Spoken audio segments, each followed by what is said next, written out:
नमस्कार साथियों, स्वागत है आप सबका हमारे प्यारे चैनल एके फिज क्लासेस में। और आज हम बात करने वाले हैं यूनिकनेस थ्योरम पर। ये इलेक्ट्रिसिटी और मैग्नेटिज्म में जो जो इम्पोर्टेंट क्वेश्चन है उन सब का मैं वीडियो बना रहा हूँ। उसमें से दो वीडियो मैंने बनाया है। पहला लैप्लेस एंड पॉइजन इक्वेशन का फुल डेरिवेशन, आधा नहीं, ठीक है। फुल डेरिवेशन मतलब जीरो से लेकर के, ऐसा नहीं कि गॉसेस थ्योरम से स्टार्ट करके ख़त्म कर दिया। मैंने गॉसेस थ्योरम को ही प्रूव किया वहाँ पर। इसके बाद मैंने बताया लैप्लेस इक्वेशन का सॉल्यूशन किसमें, कार्टेशियन कोऑर्डिनेट में।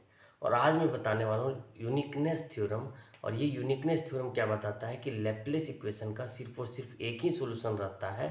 कहाँ पर रहता है देखते हैं, ठीक है। तो हमको बताइए सबसे पहले कि हम लोग लैप्लेस इक्वेशन पढ़े आखिर क्या थे। ये पढ़े थे, टॉपिक लिख देते हैं यहाँ पर। क्या है, जैसे कि हम क्या करते हैं, एक चार्ज फ्री रीजन लेते हैं। चार्ज फ्री रीजन का मतलब ऐसा रीजन, ऐसा क्षेत्र जहाँ पर चार्ज नहीं है। जैसे हमने एक रीजन ले ली, जैसे यही एक रीजन है जहाँ पर कोई चार्ज नहीं है। अब मैंने बताया था कि जो ये जो लैप्लेस का इक्वेशन है, वो लैप्लेस इक्वेशन इस पर सेटिस्फाइड होगा।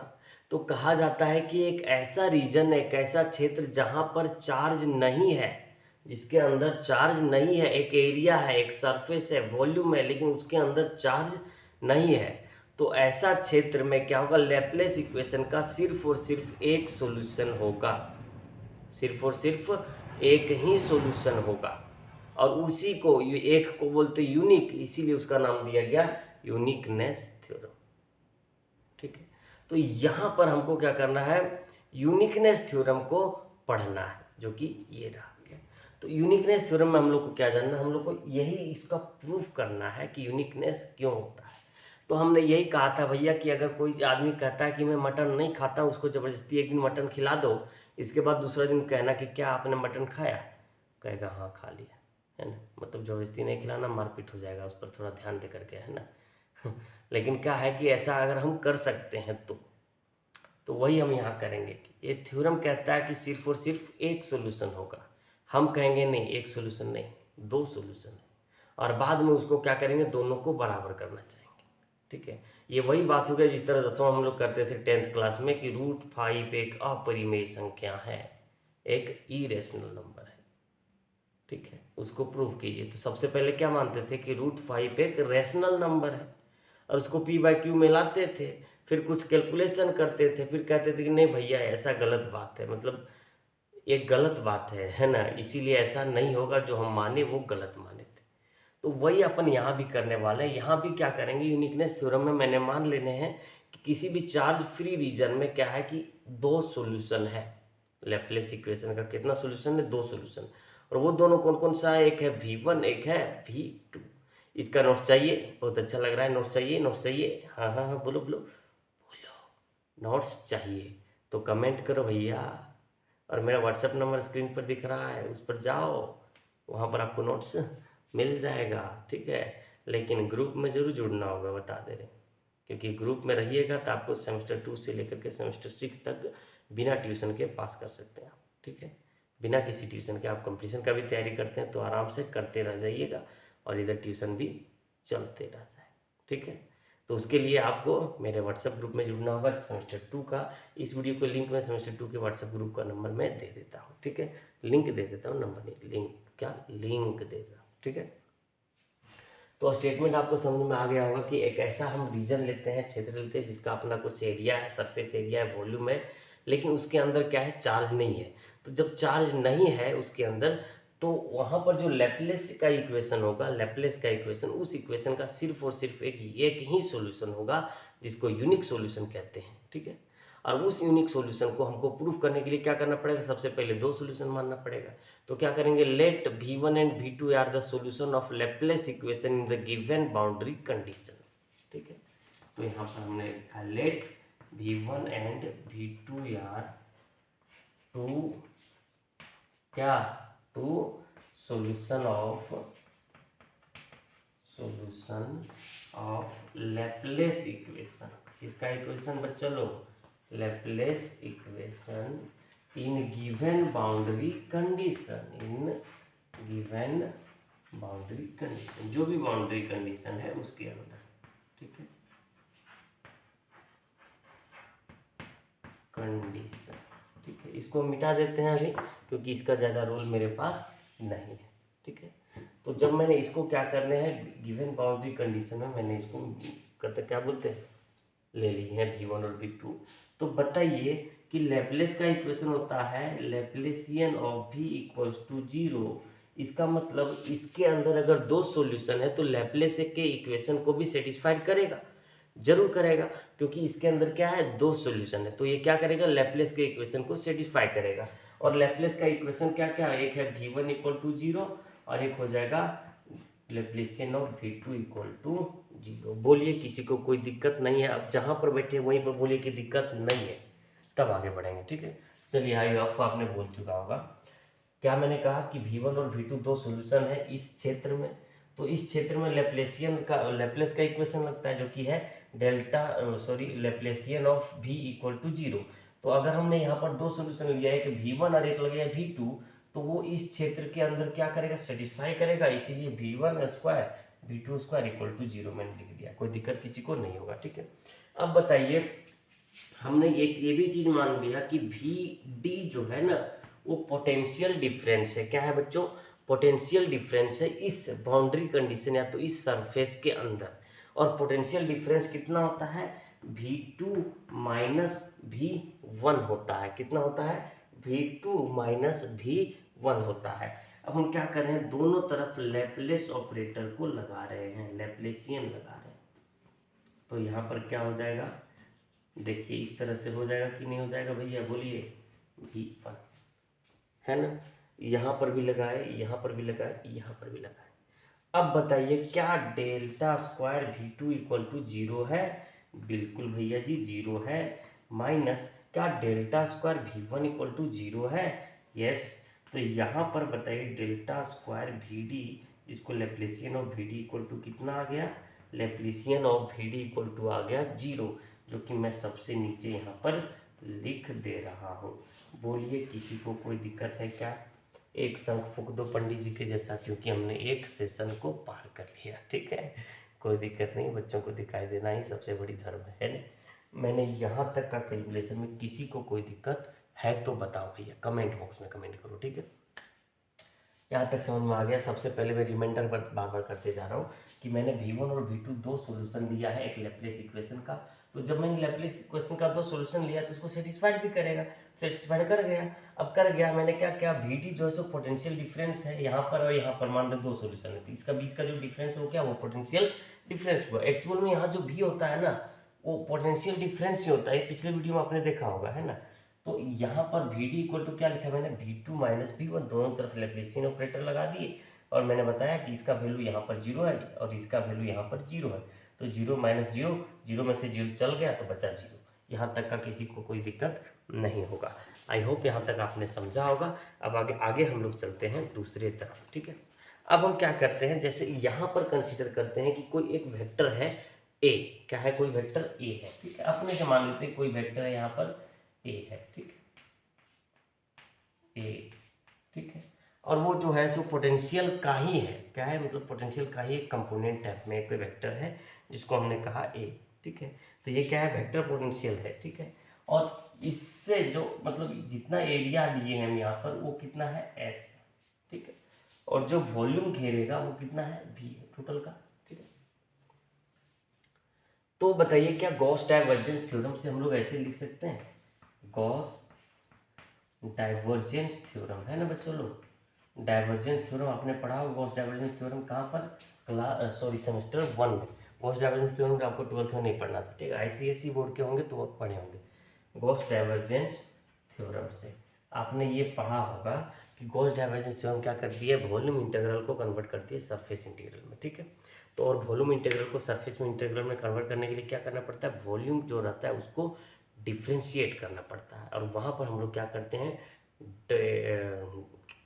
अरे उसको क्या बोलते हो, हाँ वही डाइवर्जेंस लगाते हैं। क्या लगाते हैं, डाइवर्जेंस। ठीक है, क्योंकि तीन चीज़ होता है, ग्रेडियंट, डाइवर्जेंस और कर्ल। तो डाइवर्जेंस लगाते हैं, तो डाइवर्जेंस ऑफ ये इन डी भी इज इक्वल टू क्या होगा बताइए हमको, divergence of A in D भी मतलब volume integral is equal to, ये वॉल्यूम इंटीग्रल है, इज इक्वल टू क्या होता है यहाँ पर, सरफेस इंटीग्रल ऑफ, यहाँ पर एक ही इंटीग्रेशन लिख देते हैं, यहाँ पर एस, सरफेस इंटीग्रल ऑफ ये इंटू डी एस, यहाँ पर डॉट होता है इंटू नहीं बोलिएगा। क्या ऐसा होता है कॉस्ट डाइवर्जेंस थ्योरम से? बोलिएगा जी सर बिल्कुल होता है, एकदम बेहिचक बोलो भैया, क्योंकि यहाँ पर पढ़ाई चल रही, नींद नहीं आना चाहिए, है ना। अभी अभी अपन को नींद आ रहा था, मुझे चलो चलो भैया पढ़ाते हैं हमारा आराम से, है ना। क्योंकि क्या होता है कि जब नींद को ज़्यादा आदत दोगे तो हमेशा लगने लगेगा, क्योंकि नींद एक ऐसी चीज़ है जो बिना कहे पूछे आ जाती है, ठीक है। नींद ऐसी चीज़ है जहाँ पर बिना कहे पूछे, थोड़ा देर हम कभी कभी पढ़ाते हैं बच्चों को ना, और क्वेश्चन बना दिए, इसके बाद नोट करने के लिए बैठ गए, देखते हैं इतने देर में नींद आ गया हमको, तो उसको कंट्रोल करने के लिए घूमते रहना पड़ता है, करने मतलब घूमते रहना पड़ता है, ठीक है। अब नींद आने के पीछे कारण है क्योंकि आप रात में नहीं सोते हैं, और ये मेरे साथ होता है। हम ये सब चीज़ जो पढ़ा रहे हैं आपको, उसको तैयारी करने के लिए हम रात में ही पढ़ते हैं, दिन भर हम पढ़ाते रहते हैं सारे बच्चों को 1 to 10 को, ठीक है। तो इसीलिए टाइम नहीं मिल पाता। तो नींद एक ऐसा चीज़ है, इसको जितना आदत दोगे उतना ज़्यादा लगेगा, और अगर नींद को आपने तोड़ दिया तो इसका मतलब आपने ज़िंदगी को जोड़ दिया, ठीक है। तो यहाँ पर हमने कह दिया, है ना। अब हम यहाँ पर मान लेते हैं, लेट मतलब मानते हैं कि जो ये वेक्टर ये है ना, वो मैंने क्या क्या वेक्टर जो है ये वो क्या है, एक्चुअल में पोटेंशियल का ही कंपोनेंट है, और वो कितना है, V D gradient of V D है, ठीक है। वेक्टर ये इक्वल टू क्या है, V D gradient of V D, ठीक है। आई होप आपने इस तरफ को नोट कर लिया होगा, तो मैं इसको मिटाता हूँ, है ना। तो हम क्या करेंगे, ये वी डी वाला टर्म को यहाँ पर पुट करेंगे, ठीक है। यहाँ पर क्या करेंगे, पुट करेंगे, कोई दिक्कत किन्हीं को नहीं होगा। तो उससे पहले हम एक काम कर लेते हैं, डेल्टा डॉट ये का वैल्यू हम कैलकुलेट कर लेते हैं, ठीक है। मिटाते हैं इधर, वी डी इक्वल टू 0 आया था, ये बात सबको पता है। तो यहाँ पर देखिए, यहाँ पर दिखाई दे रहा है ना, हाँ। तो डेल्टा डॉट ये इक्वल्स टू अगर हम लोग निकालेंगे तो बताइए, डेल्टा तो रहेगा ही रहेगा, डेल ऑपरेटर बोलते हैं इसको, डेल्टा नहीं पड़ेगा, डेल ऑपरेटर या तो नेबला, ठीक है। डॉट डॉट दे दिया मैंने, ए के जगह पे मैंने क्या लिखने हैं, ये देखिए क्या है, वी डी और ग्रेडियंट ऑफ वी डी है, ठीक है। तो इसका फॉर्मूला आपको पता होगा, this dot this all will be equal to, क्या होगा देखना है ना, इतना डॉट इतना इंटू दिस, ठीक है। तो ये हो जाएगा डेल ऑफ वी डी, और फिर जो यहाँ पर डेल ऑफ वी डी था वो जैसे तैसे रह जाएगा, ठीक है। ओके, कोई दिक्कत नहीं है, ओके देन कोई दिक्कत नहीं है, ठीक है। ओके, प्लस अगला में क्या होता है, ये वी डी जैसे तैसे रहेगा, और ये इसके साथ क्या बनेगा, लैप्लेस ऑफ वी डी बना लेगा, ठीक है। अब बताइए यहाँ पर क्या हुआ, डबल वी डी हुआ कि नहीं हुआ, सॉरी इसका स्क्वायर हुआ कि नहीं हुआ, बोलिए, हो गया। प्लस यहाँ पर इतना इक्वल टू, क्या मैंने जीरो लाया था यहाँ पर, V D equals to zero लाया था ना बाबू अभी थोड़ा देर पहले, तो क्या होगा, वी डी इंटू जीरो हो जाएगा। अब देखिए यहाँ पर क्या हुआ, ई इक्वल इतना स्क्वायर आया, किसके बदले आया, ये आया डेल्टा या तो डेल ऑपरेटर डॉट ए के बदले आया। थोड़ा दिमाग घास चलने नहीं भेजना, है ना, यहाँ पर ध्यान से समझने की आवश्यकता है, ठीक है। तो यहाँ पर देखिए आप, हम इस इक्वेशन में कैसे क्या कर सकते हैं, इस इक्वेशन में हम पुट कर रहे हैं, ठीक है। देखो, तो इतने के बदले फ्रॉम दिस इक्वेशन हम यहाँ पर लिख रहे हैं, है ना, इक्वेशन का नाम दे देंगे और फिर यहाँ पर लिखिएगा, है ना। तो इंटीग्रेशन रहेगा, इतना के बदले हम ये वाला पार्ट पुट करेंगे कि नहीं करेंगे, ठीक है, पुट कर दिए, इनटू क्या है, D V is equal to surface, है ना, ए का बदले कितना, ए का बदले बोलिए एरिया, उसके बदले मैंने कितना माना था, ए के बदले देखिए यहाँ पर है V D Laplace of V D, Laplace नहीं ग्रेडियंट ऑफ वी डी, ठीक है। तो डेल्टा डेल वी डी, है ना, ओके। इसके बाद है डॉट डी एस, ठीक है, डॉट क्या था, डी एस था, बोलिए कोई दिक्कत किसी को नहीं। लेकिन हम लोग ये जानते हैं कि इतना इक्वल टू क्या है, del V D equal to क्या है, जीरो है। तो ये क्या होगा, ये वाला पूरा टर्म क्या हो जाएगा, आपस में मिल करके जीरो हो जाएगा। बताइए इधर क्या बचा, लेफ्ट साइड में इंटीग्रेशन बचा है भी डी के स्क्वायर का जो into D V equal to zero. अब अगर यहाँ पर इंटीग्रेशन साइन है, इसका मतलब इसका वैल्यू कभी नेगेटिव में नहीं आएगा, इसका वैल्यू कभी नेगेटिव में नहीं आएगा, ये ध्यान से सुनिएगा। अगर यहाँ पर इंटीग्रेशन का साइन है तो इसका वैल्यू नेगेटिव में कभी नहीं आएगा, ठीक है। इसका वैल्यू नेगेटिव में नहीं आएगा, इसका मतलब जो भी आएगा वो किस में आएगा, पॉजिटिव में आएगा, ठीक है। तो अपन क्या कर रहे हैं, ये याद रखिए कि यहाँ पर क्लोज है तो हर जगह क्या लगाना है, क्लोज इंटीग्रेशन लगाना है, ठीक है, क्योंकि यहाँ पर क्लोज सरफेस की बात किया जा रहा है और चार्ज फ्री सरफेस की बात किया जा रहा है, ठीक है। ओके, तो यहाँ पर क्या हुआ, देखो ये आ गया हमारे पास इतना इक्वल टू जीरो आ गया, ठीक है।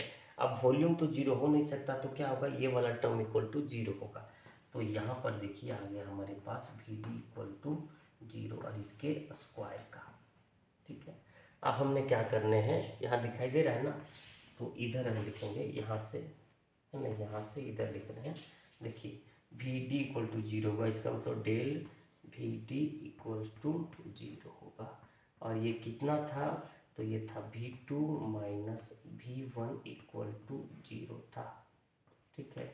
और यहाँ से हम लोग लिख सकते हैं कि V one is equals to V two, और हमने यही कहा था कि दोनों बराबर हो गया, हमने लिया था दो अलग अलग सॉल्यूशन लेकिन दोनों इक्वल हो गया, तो हम कहेंगे कि ये यूनिक सॉल्यूशन है लैप्लेस इक्वेशन का किसी चार्ज फ्री रीजन में। तो ये यूनिक सॉल्यूशन है और इसी वजह से इसको हमने कहा यूनिकनेस थ्योरम। क्या कहा मैंने, यूनिकनेस थ्योरम कहा। बोलिए किसी को कोई दिक्कत है तो बताइए। अभी हम जहाँ तक समझते हैं कि दिक्कत नहीं होगा, ठीक है, कोई दिक्कत किसी को नहीं होगा, आराम से समझिए। हम बता रहे हैं बिल्कुल आपको सेमेस्टर 2 से सेमेस्टर 6 का तैयारी किया जाएगा, बस आपका सपोर्ट चाहिए और पर डे आप वीडियो को देखा कीजिए, ठीक है। वीडियो देखने के बाद कमेंट कीजिए, क्योंकि कमेंट करने से हमको मोटिवेशन मिलता है। अभी बता रहे हैं पिछले 2 दिन से वीडियो नहीं डाल रहे थे, कारण कि उलझ के इतना रह जाते हैं ना कि थोड़ा आलसीपन आ जाता है अपने अंदर, ठीक है। तो वो आलसीपन ठीक होने के लिए क्या चाहिए, एक कमेंट चाहिए आप लोग का। जस्ट एक कमेंट मिलता है तो हमको लगता है कि नहीं, लोगों को मेरी ज़रूरत है, ठीक है, इसलिए मैं बनाने लगता हूँ, है ना। तो इसको थोड़ा ध्यान से समझ लीजिए। अगर समझ में नहीं आया होगा तो एक बार ज़रूर वीडियो को रिमाइंड करके देखिएगा, बिल्कुल समझ में आ जाएगा, क्योंकि मैं हर एक स्टेप को कुछ न कुछ वजह से बताया है, ठीक है। हम समझते हैं ये वीडियो आपको बहुत अच्छा लगा होगा। मिलते हैं अगले वीडियो में, तब तक के लिए बाय बाय।